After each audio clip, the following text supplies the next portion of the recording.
Tem um momento na carreira que precisamos dar um passo além. É hora de fazer uma pós-graduação. Só que muitas vezes o custo pesa no bolso, inviabilizando tudo. Com a pós-graduação do Senac, você não tem esse problema. Cursos com até 50% de desconto e muito mais tempo para pagar. TCC opcional, modelo flexível com aulas presenciais e online e alguns cursos com apenas 12 meses de duração. Não tem mais desculpa, hein? Saiba mais em sp.senac.br/pós-graduação.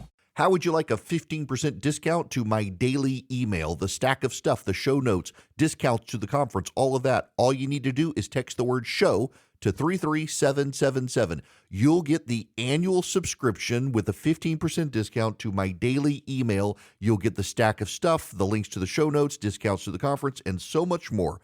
All you have to do is text the word show, S-H-O-W, to 33777. Text show to 33777.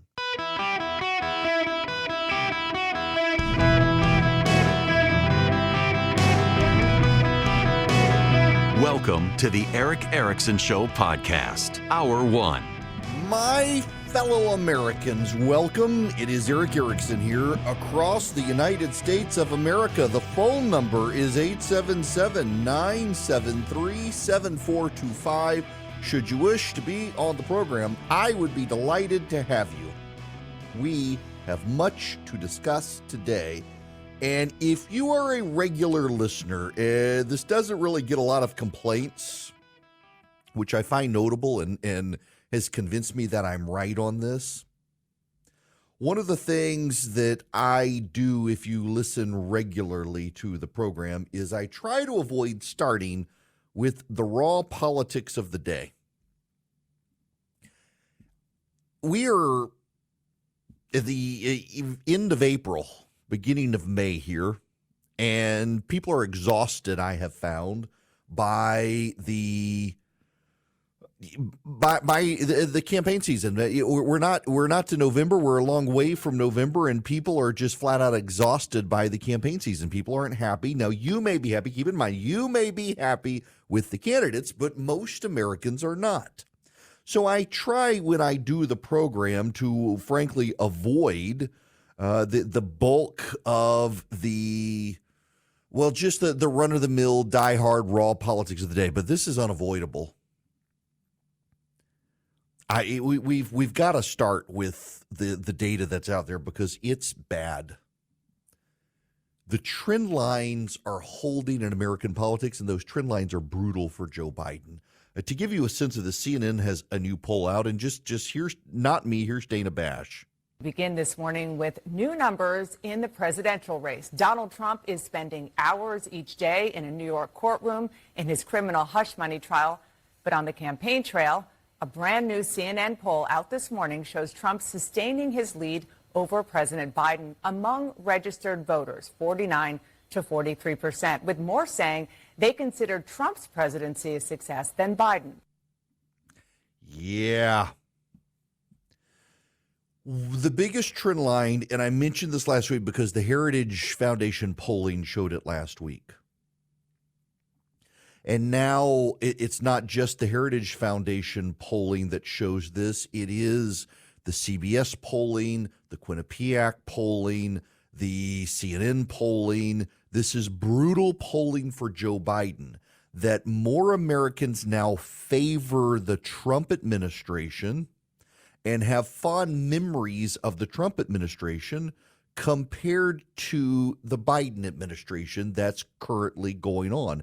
That's a really big deal because if you will recall, for most Americans, and again, it may not be you, but for most Americans, when Donald Trump left office, they had very negative feelings about Donald Trump. Now here, this again, this is the other important information here that you got to keep in mind. You got to keep your perspective here.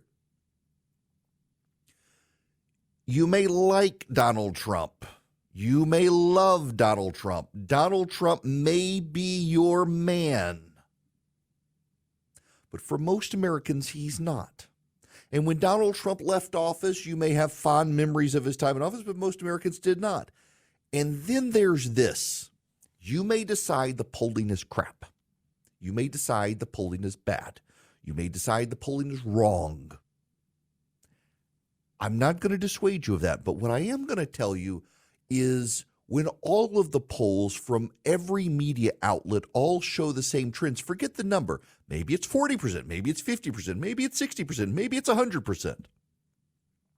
But when the trend among every single poll, regardless of the pollster, shows the same thing, that should tell you maybe there's something there, even if you think the number is garbage.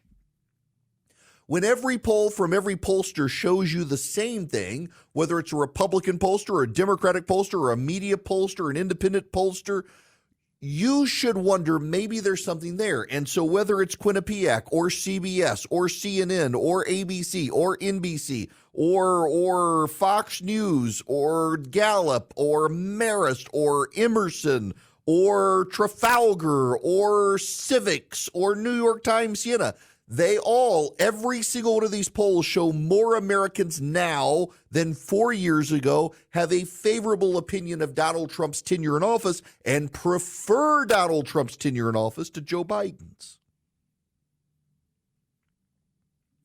Friends, with that being the case,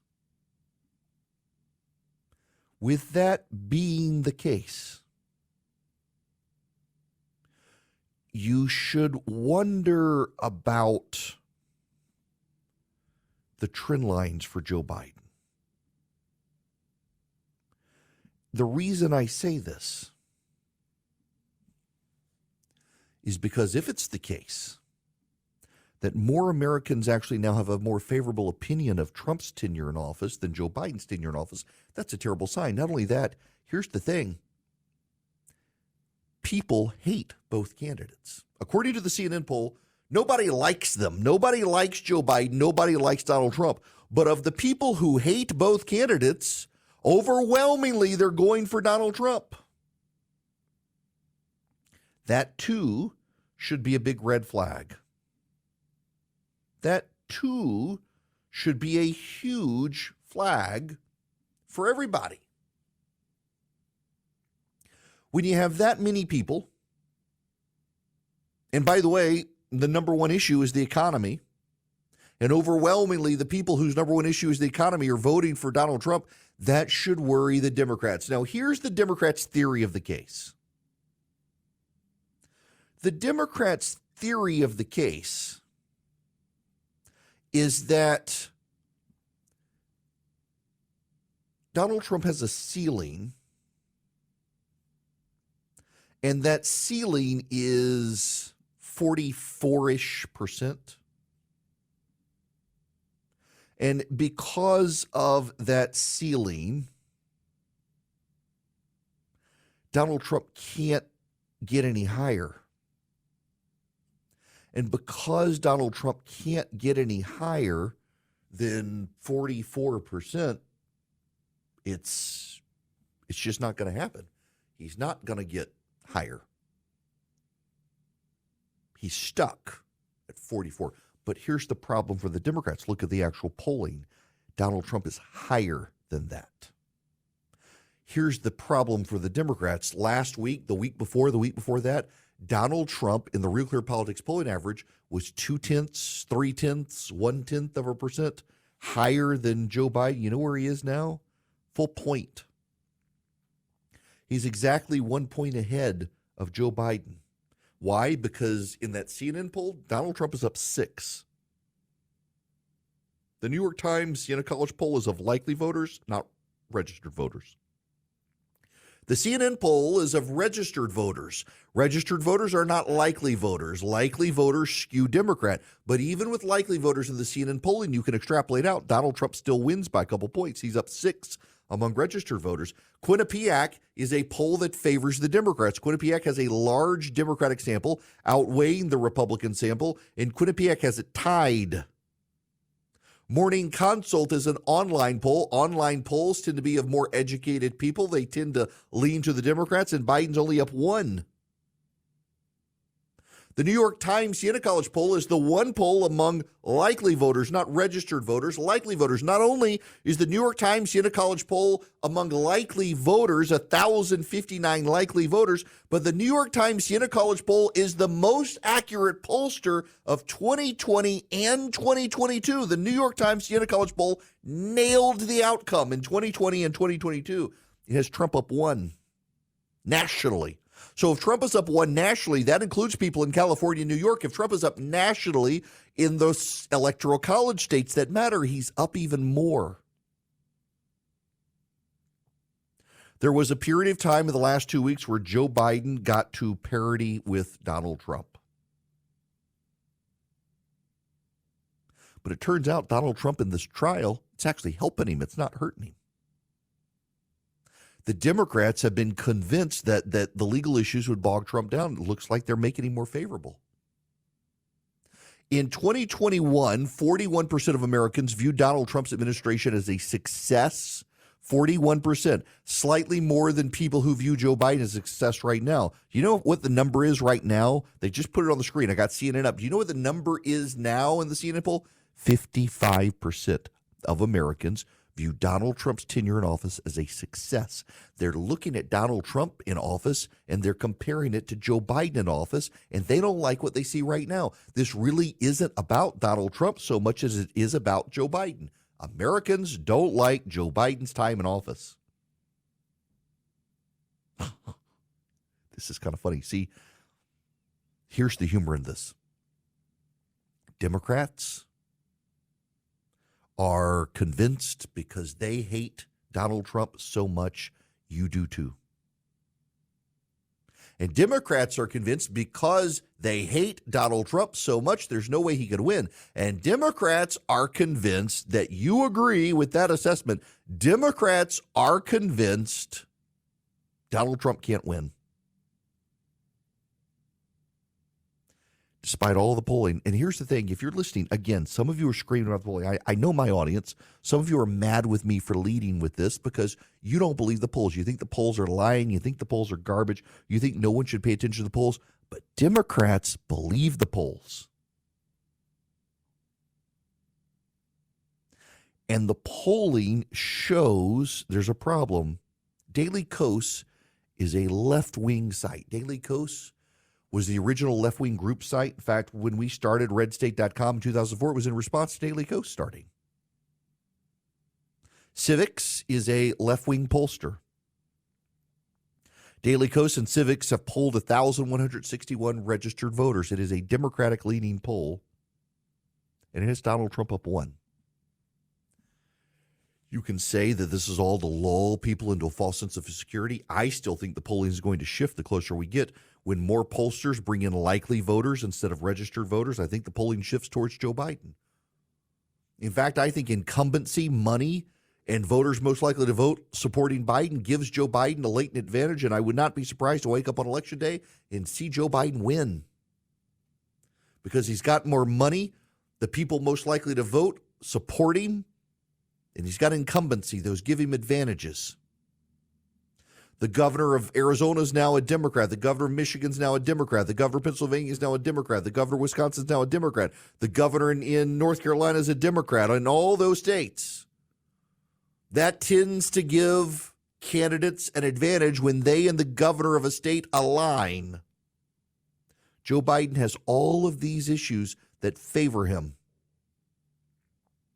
I won't be surprised to wake up on Election Day and see that Joe Biden's won re-election. You cannot help but realize in the New York Times Siena poll, the CNN poll, the Quinnipiac poll, one of the common elements that comes up is people most engaged, the people most likely to vote, the people who voted in 2016 and 2018, those people, the majority of them favor Joe Biden by a few percentage points. It's been pretty consistent between 3 and 6%. That's a big red flag for the Republicans. But I will not be surprised if I wake up on Election Day and find that Donald Trump has won. Because when the Democrats' theory of the race is that Trump's got a ceiling of 44% and he's already surpassing that in the polling, and the Democrats' theory of the race is that people hate Donald Trump so much they'll ultimately come home to Joe Biden, the Democrats' theory of the race is a bad theory. because the Democrats' theory of the race suggests Joe Biden doesn't need to tweak, Joe Biden doesn't need to change, Joe Biden doesn't need to adjust, and that Joe Biden is right.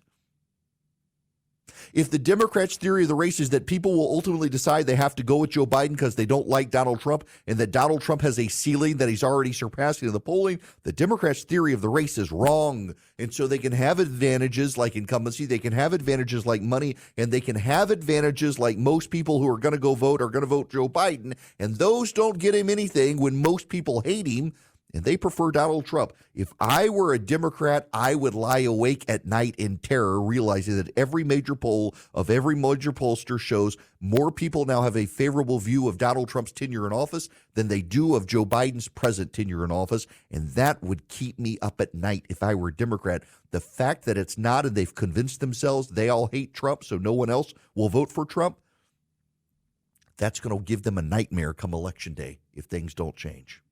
Hello, America. Welcome. It is Eric Erickson here. The phone number is 877-973-7425. If you wish to be on the program, we will get to Kristi Noem. Yes, we got to talk about Kristi Noem.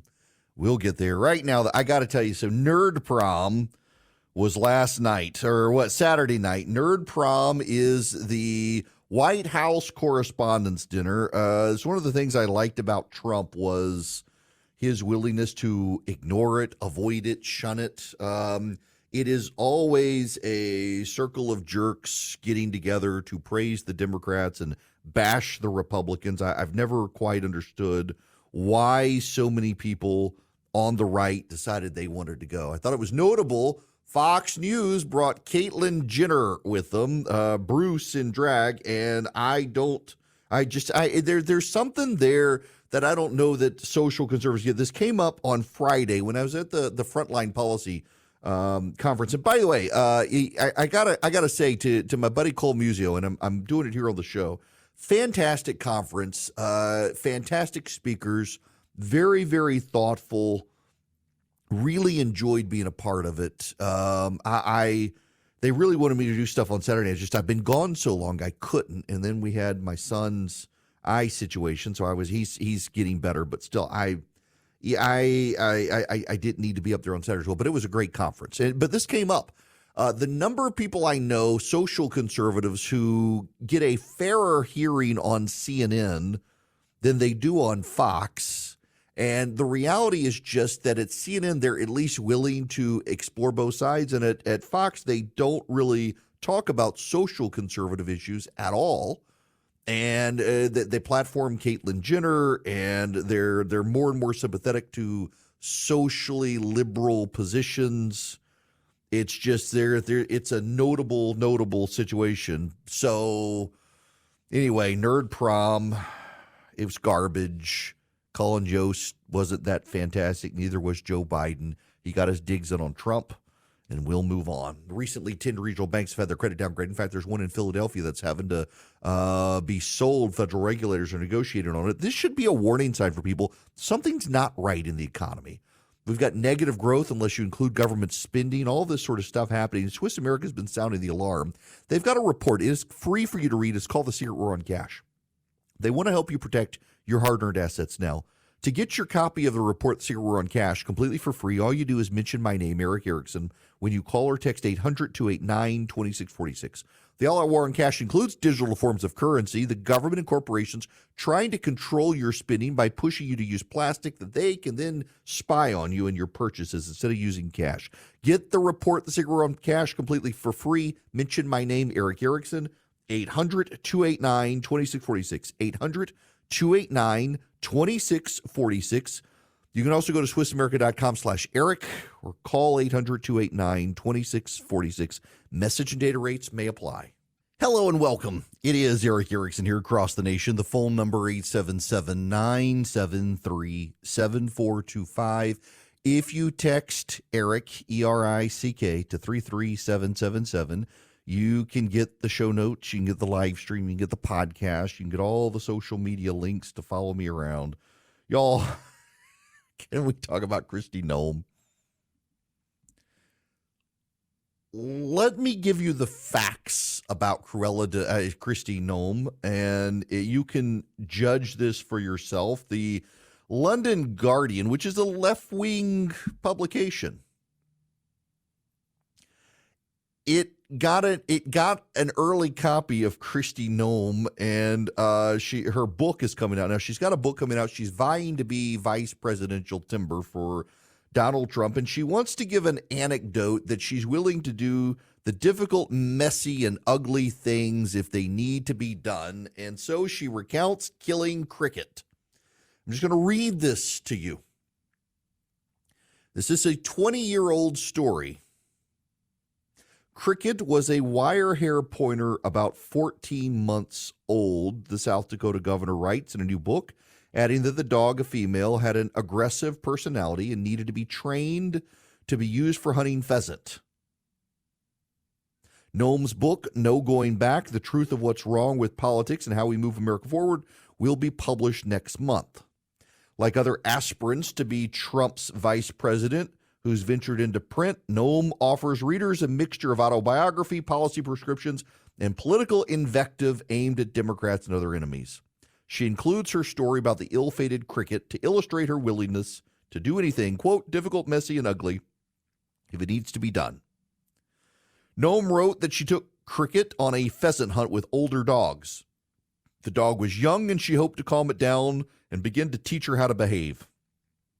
But Cricket ruined the hunt, going out of her mind with excitement, chasing all those birds, having the time of her life.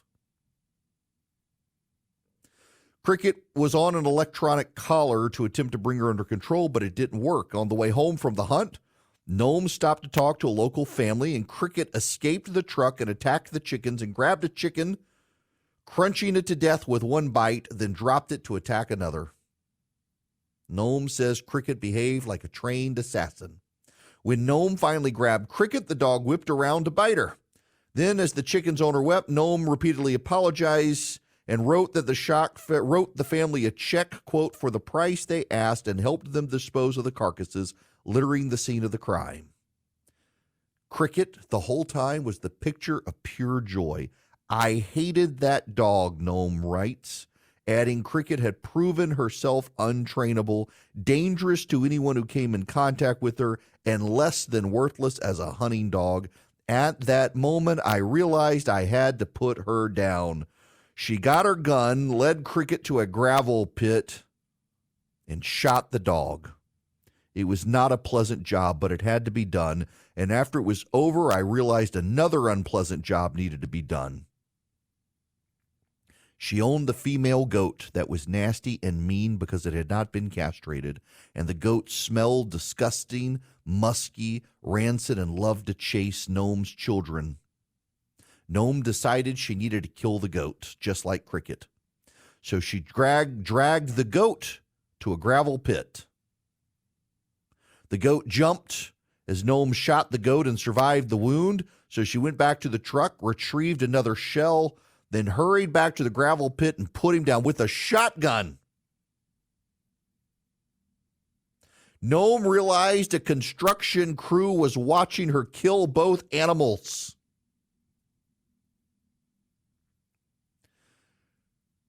The workers swiftly got back to work, and then a school bus arrived to drop off Noem's children. Kennedy looked around confused, wrote of her daughter, "Where's Cricket?"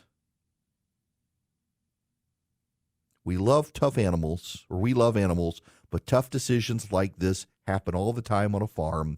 Sadly, we just had to put down 3 horses a few weeks ago that had been in the family for 25 years. I guess if I were a better politician, I wouldn't tell the story here. You dang right. Good Lord. Okay. Let's begin with this. If Judas had an R next to his name, some of you would defend Judas, because without Judas's betrayal of Christ, he wouldn't have wound up on the cross. Therefore, Judas is the hero of the story. And my goodness, we just don't understand farm life. You city slickers just don't understand that sometimes this is just what you have to do on a farm. This is farm life. You got to make tough decisions. And also, Kristi Noem, she's a Republican. Rah, rah, we should stand by her and defend her. How dare you read something from the left-wing London Guardian? That's an excerpt from her book. You just don't know anything, and you'll just attack anybody you don't like, Erickson. Oh, good Lord, anybody can justify anything. Candace Owens is out there justifying Hitler. All right, let's recognize farm life. If you have an animal that's killing other animals, you have to kill the animal that's killing the other animals. But let's also go with the facts of the story here. Cricket was a young dog, and Kristi Noem got mad at the dog. Yes, the young, happy dog killed some chickens. That's bad, and Kristi Noem had to pay for them. But also, Kristi Noem could have hired a trainer. Kristi Noem could have done lots of things to calm the dog down. Kristi Noem could have done a lot of stuff, but her immediate reaction after taking this dog on a hunt with older dogs and the young dog ruining the hunt because she was so excited and then killing those chickens because she got out of Kristi Noem's truck because undoubtedly she left the window down and knew the dog was a nuisance and didn't care, and the dog got out and killed the chickens. Kristi Noem, instead of taking it upon herself to accept responsibility, decided the dog needed to die. So what does she do? This is the remarkable part of the story. Kristi Noem takes the dog to a gravel pit, shoots and kills the dog with a shotgun, and then realizes, you know what? While I'm down here today killing animals, let me go get my goat. The goat that's been around for quite a while that also needs killing, and then she's a bad enough shot with a shotgun. For those of you who are real city slickers and did not grow up in the country like I did, yes, Dubai and also rural Louisiana, a shotgun has a spray. Shotgun is not a single bullet. Kristi Noem with a shotgun could not kill the goat. She's a really bad shot. And she didn't. She shot a goat with a shotgun. The goat jumped out of the way of the blast at the last second. So she didn't just take multiple shells with her. She went and got another shell to then finish off the goat after having left the dog there. And then there are workers who see everything. She's a psychopath. I'm not saying this because she's a woman, because I also know how this works. Somebody, you wouldn't be seeing this as you. No. I've called plenty of male politician psychopaths. Here's the actual thing about Kristi Noem. Forget this ridiculous story. Forget your need to defend farm life. Forget your need to justify her shotgunning a dog and a goat. Forget all of you, because I know how this works. I've already seen it on social media. You just don't get farm life. You're a city slicker. No, I get farm life. I also get psychopaths like her in office trying to justify this stuff. Let's put this in perspective. Kristi Noem was a squishy, moderate yes man to the establishment in Congress. She did whatever the leadership wanted her to do. She did everything that she wanted leadership to do. She said yes to everything. She fought with conservatives for the establishment. She becomes governor of South Dakota. When COVID happens, the legislature in South Dakota opposed lockdowns, and Kristi Noem supported the lockdowns and kept vetoing legislative efforts to end lockdowns. Kristi Noem supported the vaccine mandate, and Kristi Noem also supported boys and girls sports because a leading medical provider for transgenderism happens to be based in South Dakota. They're a donor to her campaign, and she has supported the transgender agenda until it became culturally unacceptable on the right. And then, having had the legislature in South Dakota override her efforts to support transgenderism by vetoing their legislation restricting it, suddenly Kristi Noem decides she is against transgenderism, despite what her donors have done. Only after the winds shift. She's a psychopathic opportunist who's in a pit gunning down dogs and goats. And the picture of this is she's gunning down the dog, and then she's got to go get the goat and bring the goat down to the dead body of the dog and kill the dog, and the kids like the dog. She didn't think about giving the dog away. She didn't think about sending the dog for training. She didn't think about finding someone else to help the dog. She couldn't do it. It was a young dog with lots of energy, and she gunned it down. Now, for all of you who are trying to make excuses about farm life, for all of you trying to defend Kristi Noem because she's got an R next to her name, or you think you like her because she's pretty, forget the Corey Lewandowski affair, all of those other issues with Kristi Noem, let's just take the raw politics of this.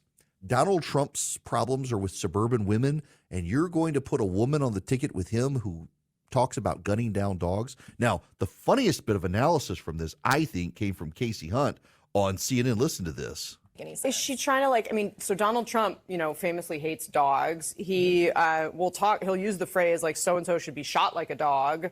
Is she trying to appeal directly to him with this aggressive language? I don't think so. I don't think, look, I can't get inside her head, but you're right. This was in a book. This went by multiple editors, and this was written months ago. Yes. Is she trying to suck up to Donald Trump, who hates dogs? Is she trying to suck up to Donald Trump by talking about how she's willing to kill dogs? By the way, she's defended herself, saying, I can't believe people are upset about a 20-year-old story about Cricket. The dog was on a working ranch. The dog was on a working farm. The dog wouldn't work because the dog was young and ill-trained and untrainable by her. The fact that Kristi Noem in 2024 doesn't have the sense to understand why it may creep people out a little bit, that she's bragging about killing a dog and a goat, and I just still, the visible scene of this in my head, she takes her shotgun loaded with birdshot, she takes the dog to a gravel pit, blows out the dog's brains, and then thinks, you know what? I got an old goat on the farm. I think I need to kill him too. Let me go get him. As opposed to, hey, maybe we shouldn't have castrated. Now, I got an email here. I told y'all, everybody will justify everything here. I grew up on a small farm. When a dog starts killing chickens, or if they start eating, stealing eggs out of the nest, they most often can't stop, and training won't help. Using a shotgun was stupid. Won't defend that. We would use a .22. Okay. Again, I understand that some of you just have to defend farm life and your culture, and oh my God, your culture is under attack because poor old Kristi Noem wrote about an incident in a book 20 years ago. Forget farm culture, people. Don't be stupid. You're missing the point. One, it's Kristi Noem deciding to tell this story in 2024 about something that happened 20 years ago, thinking that, oh, no one's going to get upset about this. And two, she didn't just take a dog to the pit and shoot the dog with the shotgun. She then went and got a goat and brought the goat to the pit and shot the goat as well. Good Lord. She's a psychopath. Forget the affair with Corey Lewandowski. Forget what she did in Congress. And I realize there are a bunch of you who can't because it's farm culture. And by God, I got to defend farm culture. And this is normal on the farm. And so I got to defend the farm. And so I'm going to defend Kristi Noem, except I'm not going to defend Kristi Noem. You don't have to send me an email. You don't have to call. You can think this woman's insane to put this in a book in 2024 about something that happened 20 years ago and force me to feel like I've got to defend my culture because people are too ignorant to know, when actually a lot of us do know. But the point of the anecdote is that Kristi Noem couldn't train the dog. It was a young dog. Instead of finding someone to try to train it, or instead of killing the dog and not telling anyone, she felt like she needed to kill the dog and 20 years later write a book about it and tell you it's an example of her willing to do the tough things that need to be done. Or it's the overambitious psychopath governor of South Dakota thinking it's going to help her get a vice presidential bid when it wound up just disqualifying her. You don't have to send me emails and try to defend farm culture. You can just recognize she's nuts. Now, we can move on to Americans for Prosperity, which isn't nuts, which is just actually really, really a great organization. Out there now doing a tour on how, there are plans, there are economics, there are ideas out there in the free market that can revitalize our economy. And they want everybody to know that it is possible to revitalize the American economy. It is possible to show there are conservative solutions to bring the economy back. In fact, they have a tour. It's coming around the country. It's called Prosperity is Possible. If you want to find out about the tour and the ideas of leveraging the power of the free market to revitalize the American economy, prosperityispossible.com. prosperityispossible.com. That's the website to go to. And you can find out where the tour is, where it's going to be, and where Americans for Prosperity is going to be educating Americans about the real ideas in the free market to revitalize the American economy and get people back to work, get people back to engaged, and get people out of this sense of existential fear about the future of the economy. Prosperityispossible.com. Go check it out and find out where the tour is going to be.